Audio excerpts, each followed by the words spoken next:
কক্সবাজারের সমুদ্রের খুব কাছে যারা লাক্সারি হোটেল খুঁজছেন আজকের ভিডিও তাদের জন্য। আসসালামু আলাইকুম everyone, welcome back to my channel eat sleep travel repeat. নতুন নতুন হোটেল এক্সপেরিমেন্ট করতে আমার অনেক ভালো লাগে, তাই চলে আসলাম কক্সবাজারের সবচেয়ে হাইপড হোটেল রামাদা বাই উইন্ডামে। লোকেশনটা খুব ইজি, কলাতলি বিচের সামনেই, আর ওদের নিজস্ব পার্কিং জোন আছে, সো যারা নিজেদের গাড়ি আনবে তারা এখানে পার্কিং করতে পারবে। Right now this is one of the most luxurious hotel of Cox's Bazar and also this is the international hotel chain of Ramada by Wyndham. লবিটা অনেক বেশি সুন্দর, খুবই ওয়েল ডেকোরেটেড, আর ইচ অ্যান্ড এভরি কর্নার খুবই ফটোজেনিক। এই হোটেলে সিজন অনুযায়ী বিভিন্ন অফার থাকে, আর রুম রেন্টটাও চেঞ্জ হতে থাকে, তাই আসার আগে অবশ্যই আপনারা কনফার্ম হয়ে আসবেন রুম রেন্টটা। আমাদের রুম রেন্ট কত নিয়েছে, আমরা কি করলাম, আর ওদের ফুল হোটেলটা আমি আপনাদেরকে ঘুরিয়ে দেখাবো, তো ভিডিওটি স্কিপ না করে ফুল ভিডিওটি দেখুন। হোটেলের চেকিং টাইম 2টা বাজে ছিল, কিন্তু আমরা 12টা বাজে চলে এসেছিলাম। আর চেকিং প্রসিডিওরে কিন্তু অবশ্যই আপনার ন্যাশনাল আইডি কার্ডটা লাগবে। আর এখানে আমি আপনাদের সুবিধার জন্য ওদের রুম রেন্টটা দিয়ে দিচ্ছি, যদিও এটা আপ ডাউন হয় সিজন অনুযায়ী। যেহেতু আমরা চেকিং টাইমের আগেই চলে গিয়েছিলাম, আর ওরা খুব স্ট্রিক্টলি ফলো করে, 2টা মিনস 2টার থেকে ওরা রুম দিবে, এর আগে ওরা চেকিং করতে দিবে না। তাই আমরা সরাসরি চলে যাচ্ছিলাম ওদের রুফ টপে 14 তলা থেকে বিচটাকে দেখার জন্য। লিফটে যত উপরে উঠছিলাম আমার অনেক ভয় লাগছিল, কিন্তু রুফটপে আসার পর ভিউ দেখে আমি সব ভুলে গিয়েছিলাম। এত উঁচু থেকে সমুদ্র দেখার এক্সপিরিয়েন্সটা অনেক দারুণ ছিল। সুইমিং পুলটা পার্সোনালি আমার কাছে একটু ছোট মনে হয়েছে, যেহেতু 12 ফ্লোরে সুইমিং পুলটা, সো লোডেরও একটা ব্যাপার থাকে, তাই হয়তো তারা এটা একটু ছোট করেছে। বাট ভিউটার সাথে নো কম্প্রোমাইজ, এত সুন্দর ভিউ ছিল। ওই দিন সকাল থেকে অনেক বেশি বৃষ্টি ছিল, যার কারণে ওয়েদারটা অনেক বেশি ঠান্ডা ছিল। আমরা ওখানে অনেকক্ষণ টাইম স্পেন্ড করি। রিফ্রেশমেন্টের জন্য আমার কাছে বেস্ট প্লেস মনে হয় কক্সবাজার। তার উপর যদি এরকম লাক্সারি হোটেলে থাকা যায় তাহলে তো আর কোনো কথাই নেই। আমার মতো কারা এমন বিচ লাভার আছেন যাদের বছরে একবার হলেও ভিটামিন সি এর দরকার হয়? আমরা এবার টোটালি রিল্যাক্সের জন্য গিয়েছিলাম, সো প্ল্যান ছিল যে জাস্ট খাবো দাবো ঘুমাবো আর রিল্যাক্স করব। ব্লগ করতে গেলে আসলে রিল্যাক্স ট্যুর হয় না, দেখা যায় যে ক্যামেরাতেই আমার সব ভিউ দেখতে হয়, তাই খুব একটা ভিডিও এবার করা হয়নি, কিন্তু এনজয় অনেক করেছি আলহামদুলিল্লাহ। তারপরও এত সুন্দর সুন্দর প্লেস ভিউ আপনাদের সাথে শেয়ার না করে থাকতেই পারছিলাম না। আর এই সাইডটা হচ্ছে সুইমিং পুলেরই অপোজিট সাইডে 12 ফ্লোরেরই ওদের রেস্টুরেন্ট এরিয়াটা। এখানে ওদের রাতের বারবিকিউটা হয়, আর এখান থেকে ওদের ফুল বিচটা দেখতে অনেক বেশি সুন্দর লাগছিল। ঘন্টার পর ঘন্টা এখানে সময় কাটিয়ে দিতে পারবেন, এমন একটা প্লেস।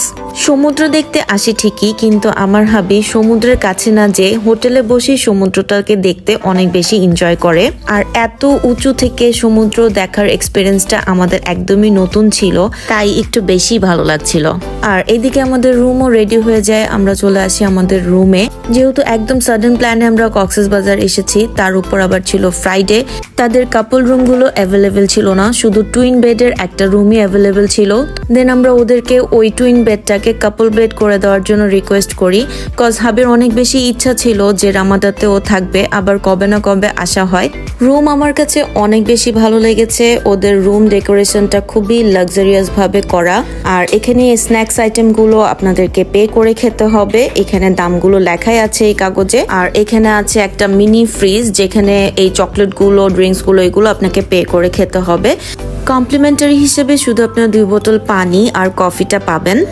এদিকে অনেক বড় একটা আলমারি ছিল, আলমারির ভিতরে আয়রন করার জন্য যে স্ট্যান্ডটা সেটা ছিল, আয়রন মেশিন ছিল, ওয়েট মেশিন ছিল, দেন লকার ছিল, জুতা ছিল। নিজের ওয়েট দেখে নিজেই মাথা ঘুরে পড়ে যাচ্ছিলাম, এমন একটা অবস্থা। ওয়াশরুমের কথা যদি বলি, ওয়াশরুমটা অনেক বেশি লাক্সারিয়াস ছিল। এখানে সব ধরনের জিনিস দেওয়া ছিল, টুথপেস্ট, ব্রাশ, চিরুনি, আর এখানে একটা জুম মিররও ছিল, সাথে সব ধরনের টয়লেটরিজও দেওয়া ছিল। শাওয়ারের স্পেসটা আলাদা ছিল, সো এটা আমার অনেক বেশি ভালো লেগেছে। আর এখানে সব ছিল প্রিমিয়াম কোয়ালিটি শ্যাম্পু, কন্ডিশনার আর শাওয়ার জেল, যেটা আমি অন্যান্য হোটেলগুলোতে এরকম লাক্সারি কোয়ালিটির পাইনি আগে কখনো। সো আমরা চেঞ্জ করে চলে গেলাম সুইমিং পুলে সুইমিংটা অ্যাভেল করার জন্য। যেহেতু আমরা চেকিংটাই করেছি 2টা বাজে, সো আমাদের অলরেডি অনেক লেট হয়ে গিয়েছিল, সুইমিং পুল আসতে আসতেও বিকাল হয়ে গিয়েছে। আর অ্যাজ ইউজুয়াল যত সুন্দরী সুইমিং পুল হোক না কেন, হাবি কখনোই নামতে চায় না। সো আমি একা একা এইখানে সুইম করছিলাম, আর হাবি আমার কিছু ক্লিপস নিয়ে দিচ্ছিল। 12 তলার উপর সুইমিং পুল, তার উপর পাশেই বিশাল সমুদ্র। এই এক্সপিরিয়েন্সটা না আসলে আসলেই ফিল করতে পারবেন না। ইচ অ্যান্ড এভরি মোমেন্ট আমি খুব বেশি এনজয় করছিলাম, কজ এরকম একটা ভিউতে সুইমিং করতে পারবো এটা কখনো চিন্তাই করিনি। হাবি তো 14 ফ্লোরে বসে সমুদ্র এনজয় করছিল আর আমার ভিডিও নিয়ে দিচ্ছিল। আমি তো সমুদ্রের মধ্যে হারিয়ে গিয়েছিলাম। মেইনলি কক্সবাজার এবার আসা হয়েছে আমার বার্থডে সেলিব্রেট করার জন্য। আমার কাছে সমুদ্রের কাছে আসলে এমন মনে হয় যেন সমুদ্র আমার কথা শুনছে, আমার মনের কথা বুঝছে। শুধুমাত্র সমুদ্রের এই সাউন্ডটা শোনার জন্যই বারবার ছুটে আসি। সুইমিং থেকে এসে রেডি হয়ে আমরা চলে যাচ্ছি এখন লাঞ্চ করার জন্য। যদিও বিকেল হয়ে গিয়েছিল, সো আমরা গিয়েছিলাম লাঞ্চ করতে সাইমন হেরিটেজে। সেটা ভিডিও আমার পেজে গেলে আপনারা পেয়ে যাবেন। তো ওদের লবিটা আমি একটু আবারও ঘুরিয়ে দেখাই। এখানে অনেক সুন্দর একটা কফি শপ ছিল, অ্যারাবিকা কফি শপ, যেটা একটা ইন্টারন্যাশনাল ব্র্যান্ড। আর লবিতে বসে আপনারা সিটাকে এনজয় করতে পারবেন। এখান থেকে ডিরেক্ট অনেক ক্লোজ সিটা দেখা যাচ্ছে। রাতের বেলা তো হোটেলটা আরো বেশি সুন্দর লাগছিল। আমরা চলে গিয়েছিলাম ওদের রুফটপে, সুইমিং পুল এরিয়াটাতে। আর ওখানে ওদের একটা রেস্টুরেন্ট আছে, সেখানে ওদের বারবিকিউটা হয়। বাট যেহেতু বৃষ্টি হয়েছিল অনেক, সো সেদিন ওদের বারবিকিউ জোনটা বন্ধ ছিল, তো আমরা ওখানে আর টাইম স্পেন্ড করতে পারিনি। আর সুইমিং পুলটাও বন্ধ হয়ে যায় বিকালেই। দেন রুমে যেয়ে হাবিকে কমপ্লিমেন্টারি কফিটা মেক করে দেই। আর সকালবেলা উঠে আমরা ব্রেকফাস্টের জন্য রেডি হয়ে চলে যাই ব্রেকফাস্ট করতে। সো ফার্স্টেই নিয়ে নিলাম আমার ফেভারিট পাইনাপল জুস। ব্রেকফাস্টে অনেক আইটেমস ছিল, সসেস দেখলে আমি হ্যাপি হয়ে যাই। আর এই ফার্স্ট টাইম কোনো হোটেলে বিফ প্লাস চিকেন বোথ ছিল, তাও আবার ব্রেকফাস্টে। প্রত্যেকটা ফুড অনেক বেশি ইয়াম্মি ছিল।